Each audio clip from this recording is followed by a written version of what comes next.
Before we cover more games, I wanted to go over a few more players and also address in greater detail why quarterback stats used to be so bad. Then, in the next episode, we'll get back to the regular season matches. Starting off, one of the key components of the Packers sweep was left guard Fuzzy Thurston. Instead of just doing a normal head-on block, he had to go all the way around the center, right guard, right tackle, and a tight end spot, so this required not just strength, but speed. At 6'1" and 247 pounds, he was obviously lighter than the average modern guard who weighs around 315, but for his era, he was well-sized. Among the left guards in 1959, only Don Bull from the Washington Redskins was heavier at 270. However, two other players in the league were within 6 pounds of Thurston. And I saw plenty of players in other positions who were bigger, so don't think he would have been the biggest one in the field every game, but for a left guard, he was among the largest. Born in Altoona, Wisconsin in 1933, Thurston would go on to play high school sports. However, they didn't have a football team, so he opted for basketball. He attended Valparaiso University in Indiana before getting drafted by the Philadelphia Eagles in 1956. It was here that you can see what an underdog story his life was, as he got off to a late start in football, not even formally playing it until his college years, and then when he got into the NFL, military service got in the way, and he was unable to make the Eagles team. Finally, in 1958, he got a spot on an NFL roster with the eventual champion Baltimore Colts. However, he only started 4 games. So when he was traded to Green Bay in 1959, this was his time to finally show what he could do for a full season. The height of his career came in 1961 when he was named first team All-Pro. Although not in Canton, he would later be inducted into the Packers Hall of Fame in 1975. And he would operate a chain of restaurants called The Left Guard, as you can see in these pics. One of the other linemen, however, who would end up in the Hall was right tackle Forrest Gregg. He would be selected to the Pro Bowl a total of 9 times. And for the longest period, he was tied with teammates Herb Adderley and Fuzzy Thurston for the most total NFL championship wins ever with 6. Gregg and Adderley would get theirs in 1961, 62, 65 through 67, and then they would share one in 1971 where they were both on the Cowboys. Thurston, of course, wasn't on that Dallas squad, but he would get his other one in 1958 Colts. I mentioned this because for the longest time, Charles Haley was touted for having an amazing career because he had 5 Super Bowl wins, and that is very impressive, but there were not 1 but 3 people walking around with 6 rings during that same time, and I never recall anyone ever giving them honorable mention. Some people have this odd attitude that if some of it came in the pre-Super Bowl era, they don't care. It happened before 1966, it doesn't matter. Never mind that the 1965 Packers team was almost identical to the one that beat the Kansas City Chiefs. Of course, now Tom Brady has 7 rings, so the Charles Haley trivia bit is no longer brought up, but it would be nice if more respect was paid to what happened before the modern era. Gregg played 14 years in Green Bay before finishing his career in Dallas and was inducted into the Pro Football Hall of Fame in 1977, his first year of eligibility. He was placed in even more select company in 1994 when he was chosen for the 75th anniversary team, along with Roosevelt Brown of the New York Giants and Anthony Munoz of Cincinnati. He's great on pass protection, teammate Bart Starr once said of Gregg, but where he separates himself from the other tackles is the way he hustles downfield for an extra block, even when the play goes the other way. Born in the town of Birthright, Texas in 1933, Gregg would go on to attend SMU. In 1956, he would get drafted by the Packers in the 2nd round as the 20th overall pick. Listed at 249 pounds, he was around the same weight as Thurston. However, he was 6'4", so his added height increased his effectiveness. He was also lucky in avoiding serious injuries as from 1959 to 1969, he would start every single regular season game except one.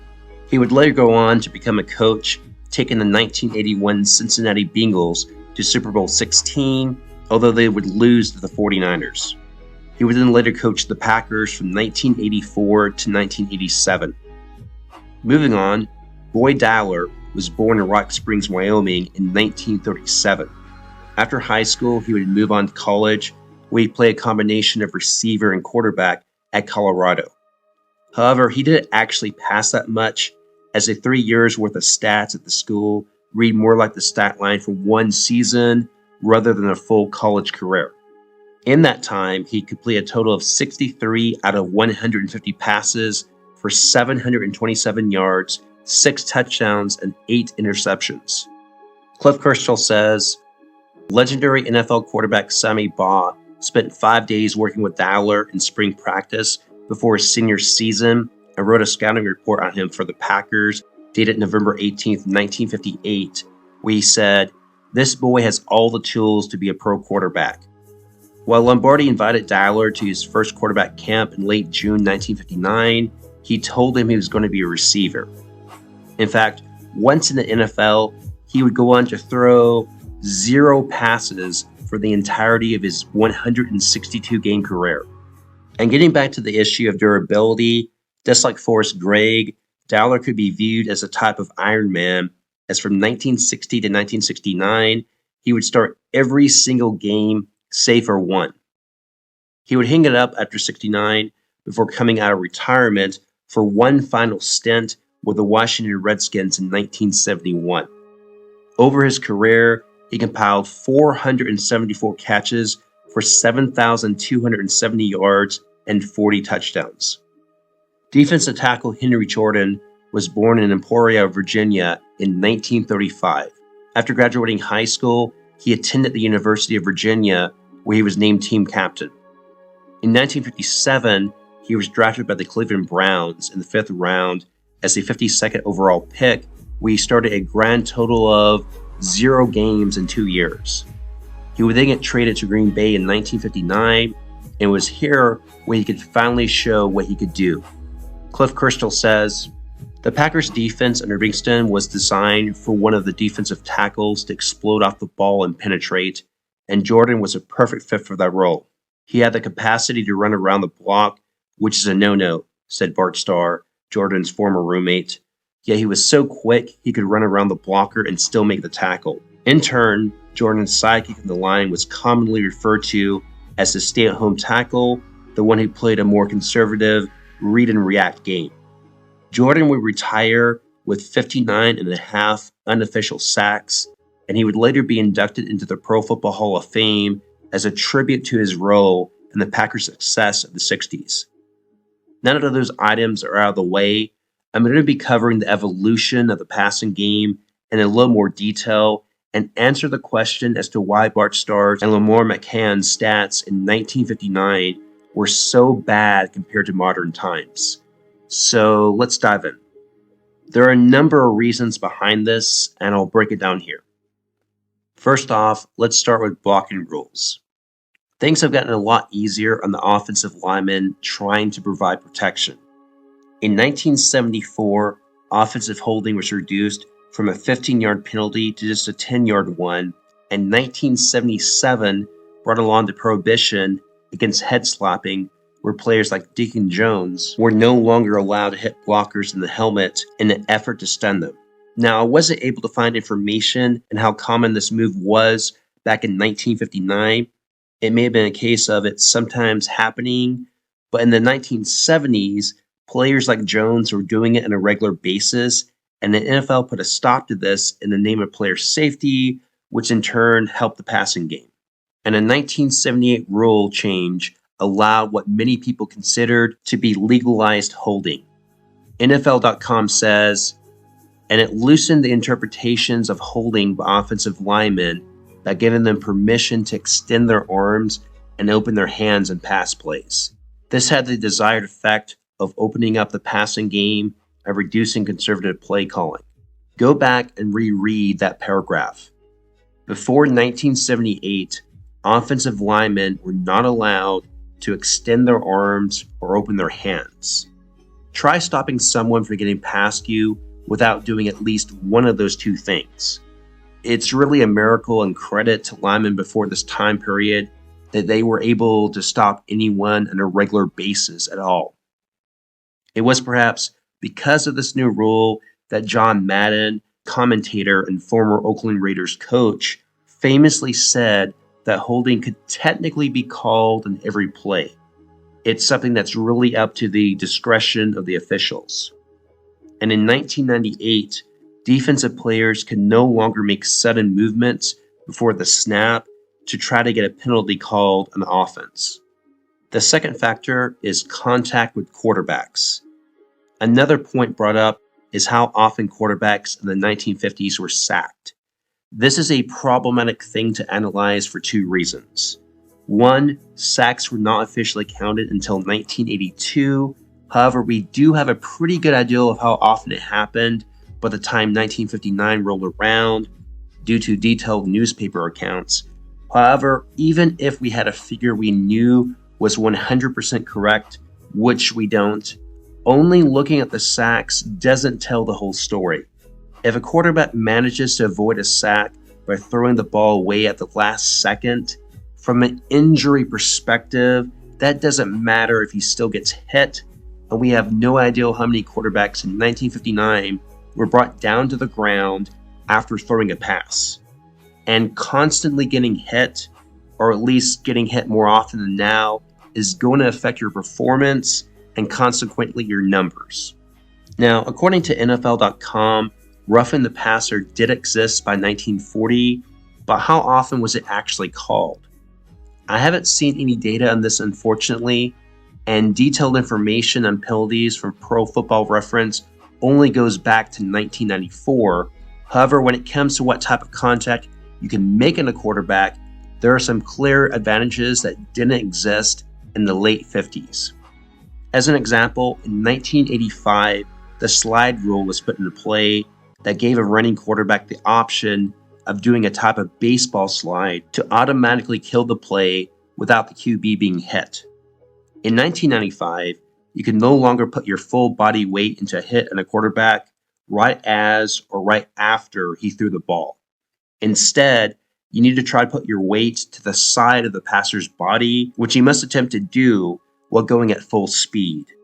Well, let's say you do that. You got to beat on them right as they're about to release the ball, but you carefully position yourself to where most of the weight will be on their side. Well, what if at the last second, the QB moves into the center of where you're traveling? He's not even trying to do that. He just makes a sudden movement you weren't expecting. That's still a foul, and that's in a situation where you took effort to avoid it. And in 2002, quarterbacks got even more protection.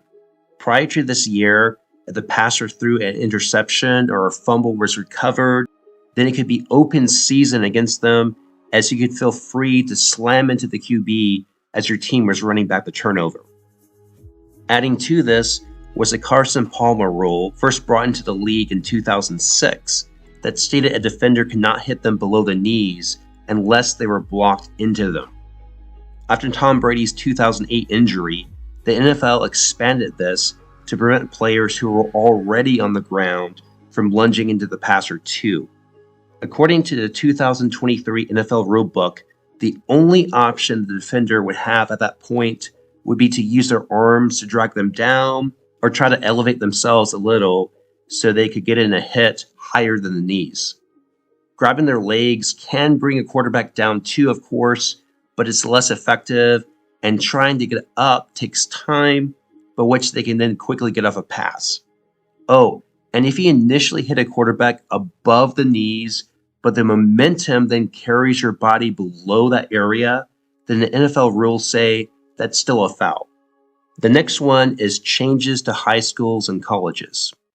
Another factor in modern QBs faring better are that college offenses resemble the NFL more.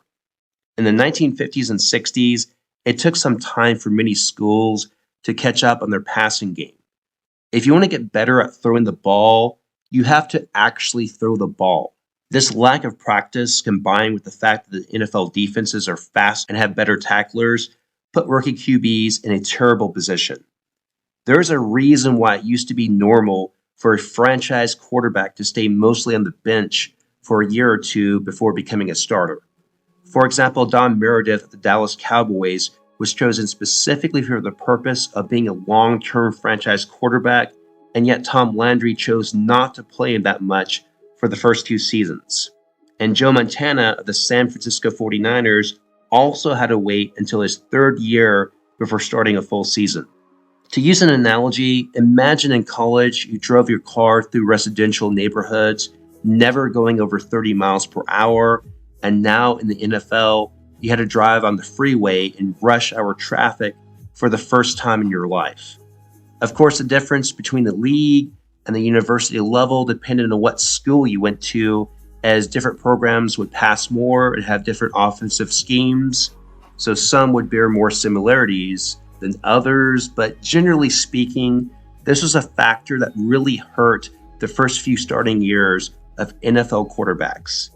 Now, however, it is completely normal for a rookie passer to not only start every game, but also do well. Some even make the playoffs in their first year. For example, Ben Roethlisberger, Joe Flacco, Russell Wilson, and Brock Purdy have all accomplished this. Using Purdy as a recent example, he was drafted by a club that was already good, so of course that helped him.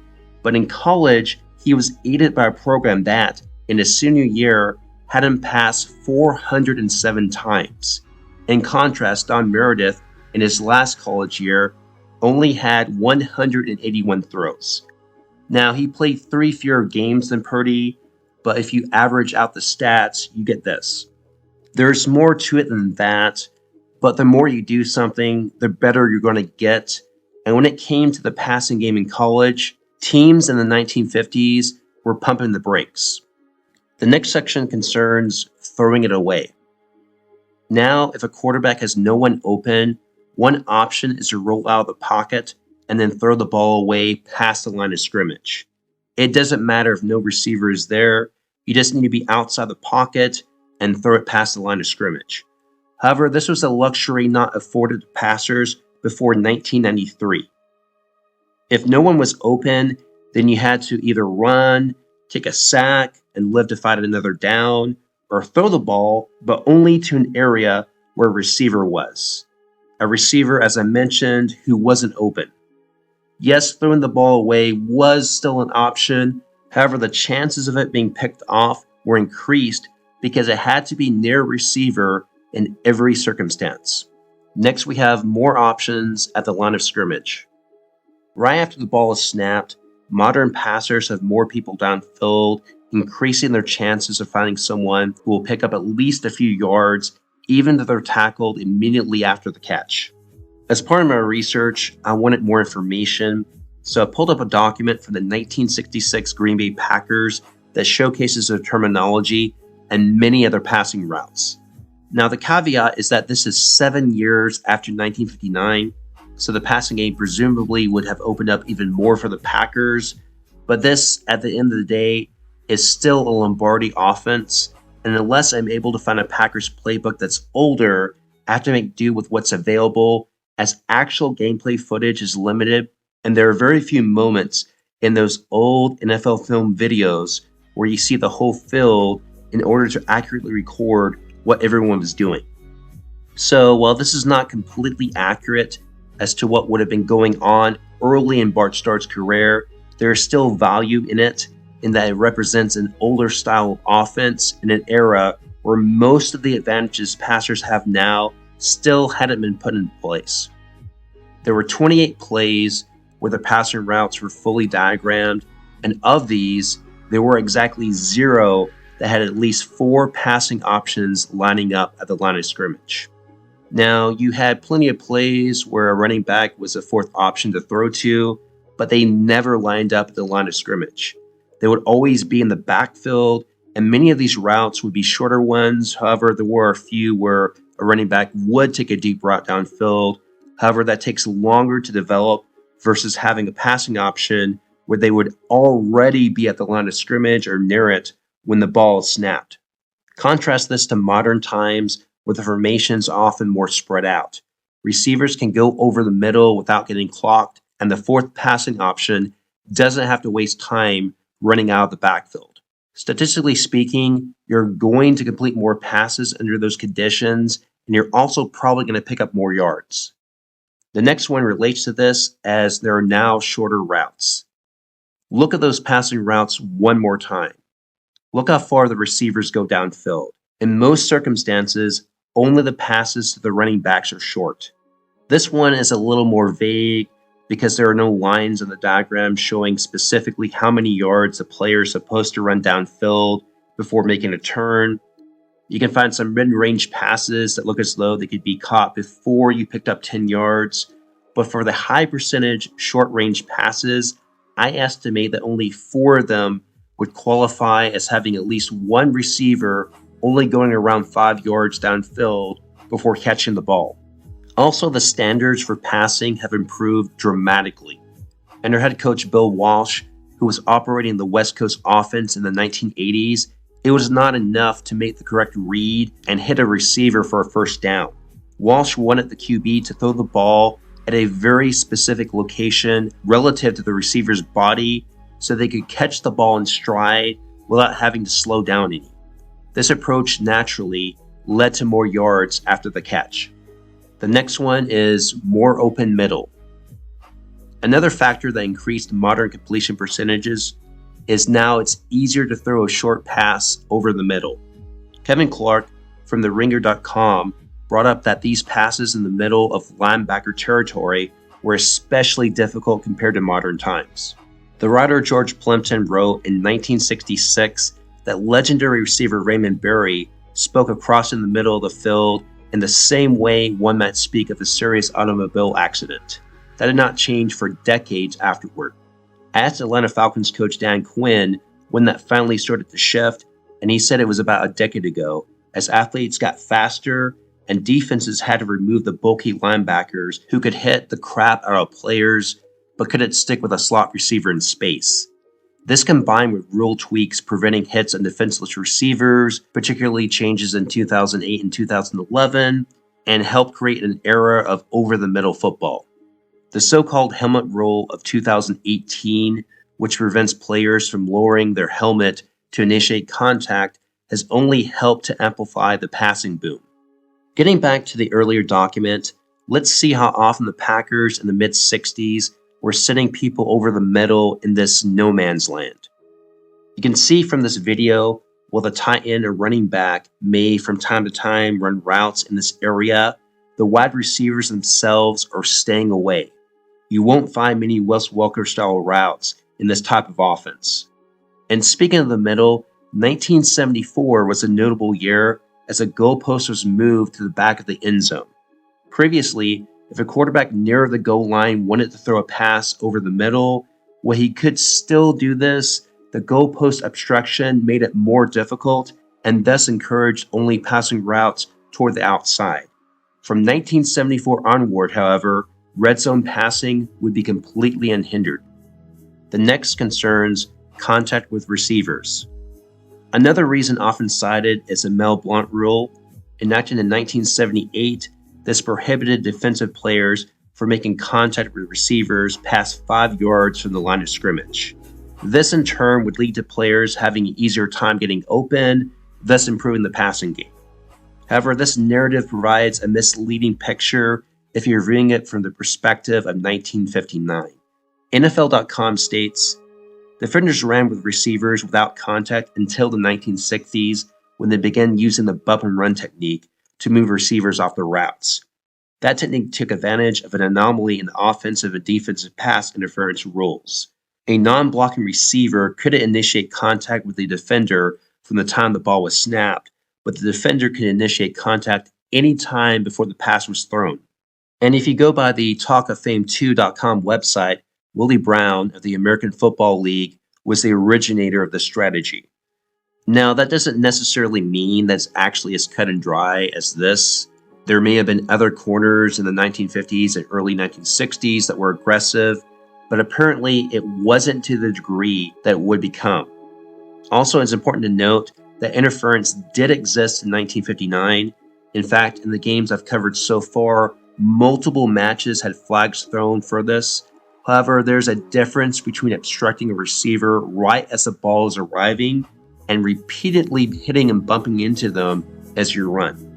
If the NFL.com and Talk of Fame websites are accurate, then the idea of receivers being bullied up and down the field back in the 1950s actually wasn't as common as you might think. That isn't to say it didn't happen, but the NFL's own official website leads one to reach the conclusion that the Mel Blount rule was a result of a more recent defensive strategy rather than a problem several decades long. So it seems that if you're asking why passing stats were worse in the late 1960s, then the lack of this rule is a great answer. However, if you're talking about 1959, it would appear as though there were actually better reasons to list. So when I talked about this in a previous video, I was evidently wrong about this, how large a factor it was for that year. As an aside, the so-called tie law rule from 2004, which led to another wave of offensive explosion, was a clarification and re-emphasis of that rule and not a completely brand new thing. 1978 saw the Mel Renfro rule come into play, which did away with the requirement that on the tip pass, a second offensive player couldn't catch it unless a defender made contact first. In 2000, while going out for a pass, the ball could touch the ground just as long as the receiver maintained control of it. And in 2009, it became illegal to hit a defenseless receiver in the head or neck if the contact is initiated by the defender's helmet, forearm, or shoulder. That's right, it doesn't have to be a helmet-to-helmet hit. And finally, we have performance-enhancing gloves. Gloves are another thing that has helped to revolutionize the passing attack. Originally, players would only wear gloves, if they ever wore them at all, to keep their hands warm, and even when it was cold, this wasn't very common. In fact, it wasn't until the 1980s that you started seeing players wearing them on a regular basis, and at first, they were just a regular item of clothing. Fast forward to 2024, and they are custom made to maximize both friction and surface area, with their coatings made out of silicone and or other polymers. These cutter gloves, as they're called, are actually sticky, so they don't violate any present-day NFL rules, but their introduction in the late 90s was another important piece to the NFL's passing revolution. So those are some of the many reasons why the passing game in the late 1950s and early 1960s was so far behind modern times. Sports history is littered with asterisks that are attached to every time period, as no two generations face the same exact hardships, but the purpose of this isn't to try to tear down modern players or exalt ones from the past, but instead shine light on the fact that this just isn't the same game as it once was, but that's not necessarily a bad thing. You don't have to choose one style of football over the other. You can like both, and thanks to the internet, games from the 1960s, 70s, 80s, and 90s are available, many in their entirety, and they're easy for people to access, so we can look back at where we've been and how far we've come. The game has always evolved, and it will continue to as well, and it's going to be very interesting to see where these changes take us next. That's all for now. When we continue, we'll get to the Thanksgiving Day match against the Lions. See you next time.